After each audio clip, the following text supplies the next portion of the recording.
So today we've got this great text from John, and sometimes I have a hard time kind of keeping up with John because he is a little circular in the way that he talks, and it's kind of like, I could have cut this in half for you, buddy, if you just let me help. But today is a curious reading because of how splintered the church is in many ways. This idea that we might all be one. And that in this oneness, we would be known not for judgment, but for sharing the love of Christ.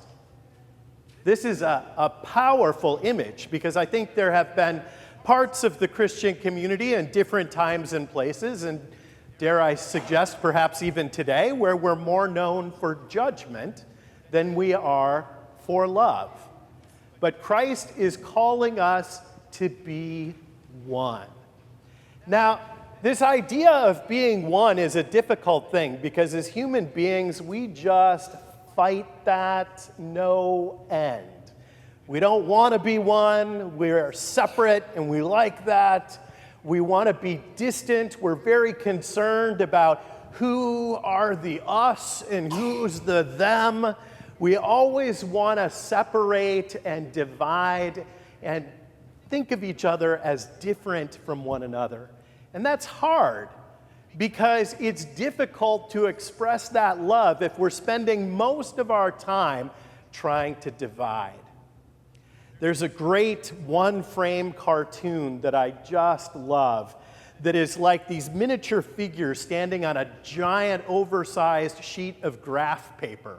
And they all have these giant pencils, and they're all drawing squares around themselves that they're staying in.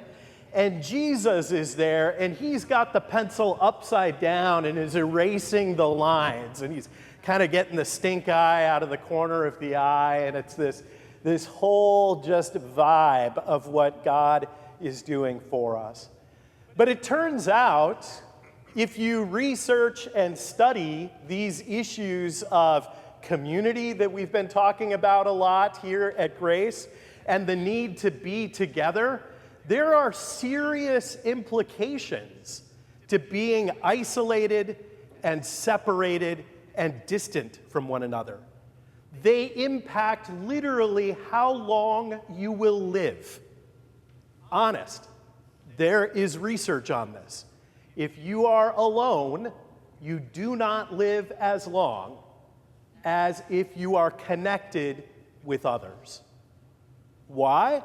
The fissures between us often leave us short on resources and support when times are difficult. I've repeatedly referred to a book, but I want to share a story from it, a specific story. That book, Bowling Alone.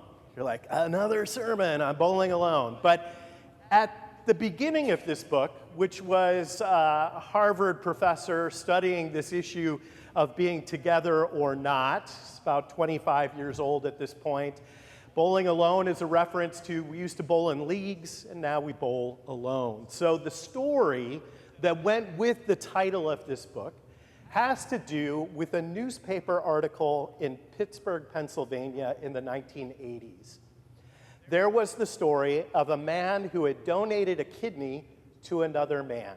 Now, in the 1980s, that's a while ago now, but still a kidney transplant wouldn't have been in the paper. Except one of the men was white and one of the men was black. How did this come to pass? They were on the same bowling team, right? They were on the same bowling team. When we build connections, the things that historically separate us from one another get superseded by the ties that bind us together. Today, you might have noticed, if this was not your first time in this space, that the baptismal font is a little further forward. It is in our midst. It is in the waters of baptism that we are marked in a way that supersedes all of the ways in which our world wants to divide. The idea that there is this group of other people. Often the others are vulnerable groups, people that we want to be less resourced, or whatever the case might be. We separate ourselves from one another, not build one another up, and remember each other as siblings. Now, think of all the ways that we do this, right? We build up these ideas of what does it mean to be part of us. All throughout the world, there is wrestling with this question. I was reading an article this last week. 20% of the population of Germany was not born in Germany. What does it mean to be German?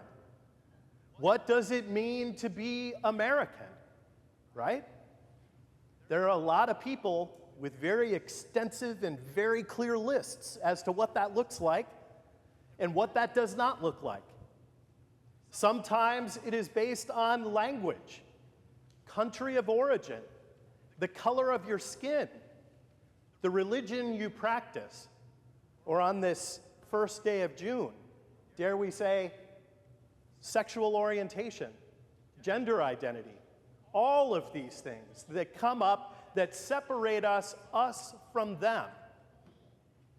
But sometimes this business of deciding who's in and who's out can be turned on its head. I had an experience a number of years ago, about 20 years ago. It was the first time I had the opportunity to go to the Holy Land. And it was cold when we went. I was going from Los Angeles, where we lived at the time, and they said, oh, the weather's just like LA. I'm like, it doesn't snow in LA.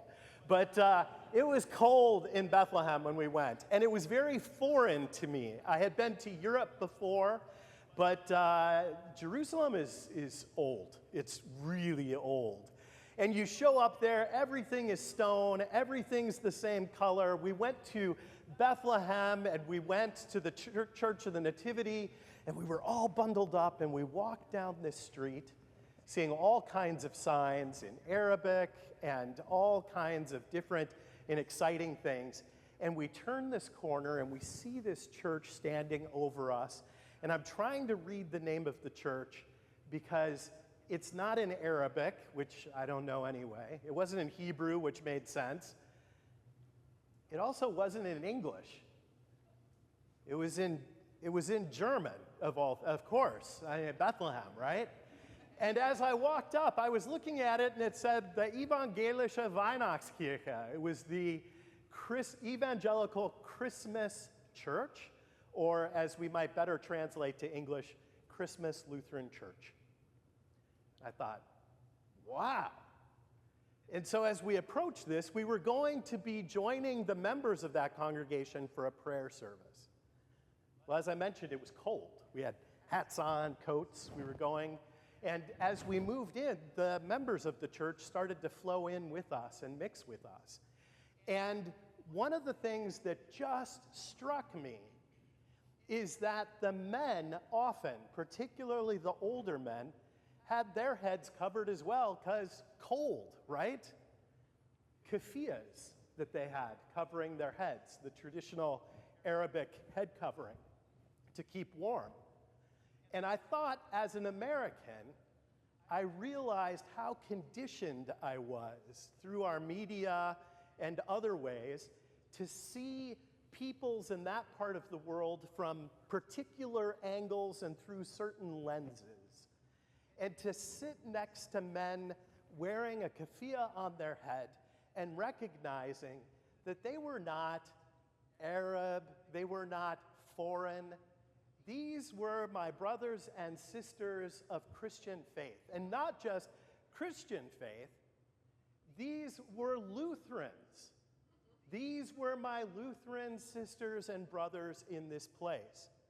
And suddenly, that caused me to start reading the news a little differently, to recognize that I have siblings there.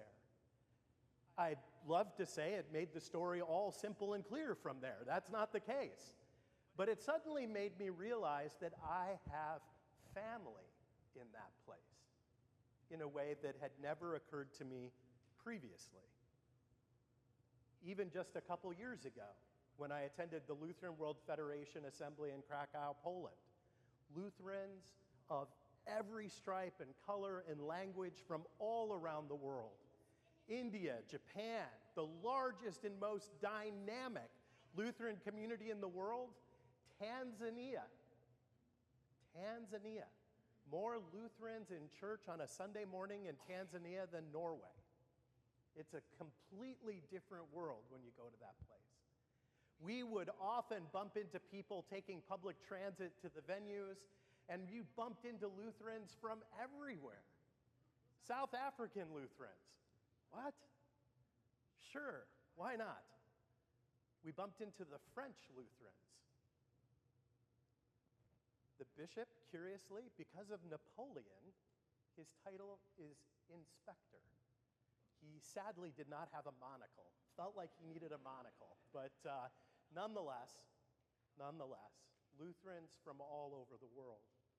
This sense of binding ourselves to one another, to say that the only people who matter are people who live in my town, who share my last name, who look like me, who speak like me, who vote like me. No, that they might all be one. As we were talking in the children's sermon about the Pope, it's kind of interesting that turns out you have to be Catholic to be the Pope, in case you didn't know. Curiously, you got to be a man, but that's it. You don't even have to be a priest, let alone a cardinal or anything.